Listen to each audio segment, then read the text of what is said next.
नमस्कार, जेके चैनल में आप सभी का स्वागत है। मैं हूं आपके साथ प्रियंका चौधरी और मैं आज अपडेट आप सबके लिए लेकर आई हूं। जाहिर तौर पर खुशी की बात है और खुशखबरी इसलिए है क्योंकि बहुत बड़े बड़े प्रोजेक्ट्स जो हैं वो इस साल में हमको बजट के दौरान भी देखने को मिले हैं। और जैसे कि 28,400 करोड़ रुपए की इंडस्ट्रियल सेक्टर में जब घोषणा हुई थी तो एक अलग ही किस्म की जो खुशी थी वो लोगों के अंदर थी। उद्योगपतियों की बात करें या व्यापारियों की बात करें या फिर निवेशकर्ताओं की बात करें तो सब कहीं ना कहीं खुश थे।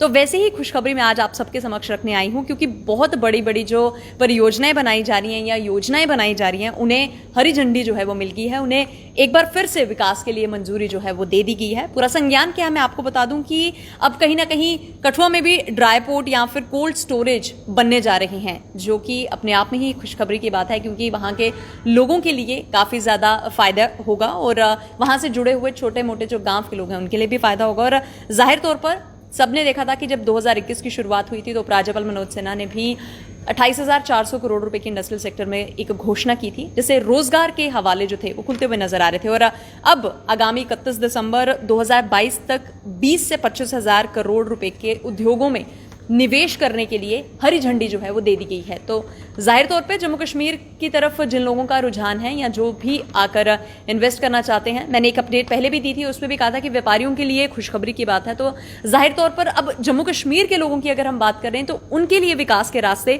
खुलते हुए नजर आ रहे हैं क्योंकि जितनी बड़ी बड़ी योजनाएं थी वो पेपर वर्क में सीमित थी, लेकिन अब वो सुचारू रूप से देखने को मिल सकती हैं, कुछ ही दिनों में महीनों में देखने को मिल सकती हैं। और एक और बड़ी जो बात वो ये है कि पर्यटन को लेकर हवाला जो है, अगर पर्यटन सेक्टर की बात करें या फिर टूरिस्ट सेक्टर की बात करें तो रेवेन्यू जनरेट करने के लिए सबसे बड़ा एक बून है।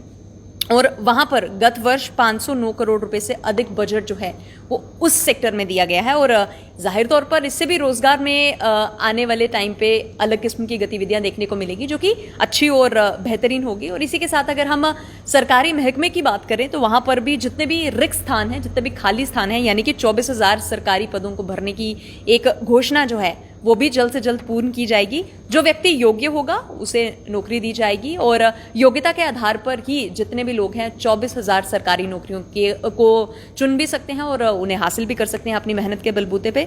उसी के साथ अगर बात करें पंचायतों को मजबूत बनाने के लिए तो उनमें कुछ भवनों के निर्माण करने की भी बात की गई है, जैसे कि 257 पंचायतों में 216 के पास भवन है और अन्यों के पास जो भवन बनाने की प्रक्रिया वो जल्द ही आरंभ कर दी जाएगी।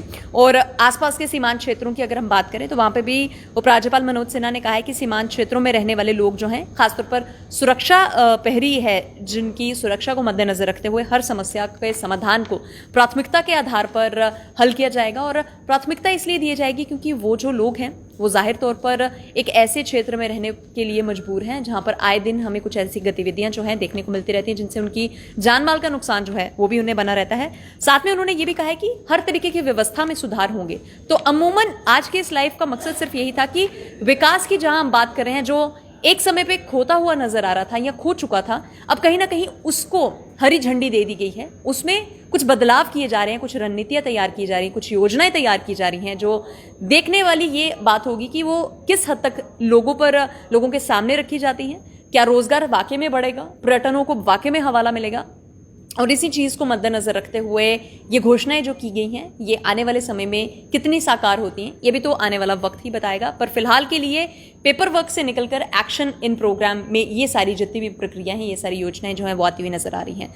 तो आज के सुबह सवेरे लाइफ में फिलहाल इतना ही। मुझे और मेरी पूरी टीम को दीजिए इजाजत। नमस्कार।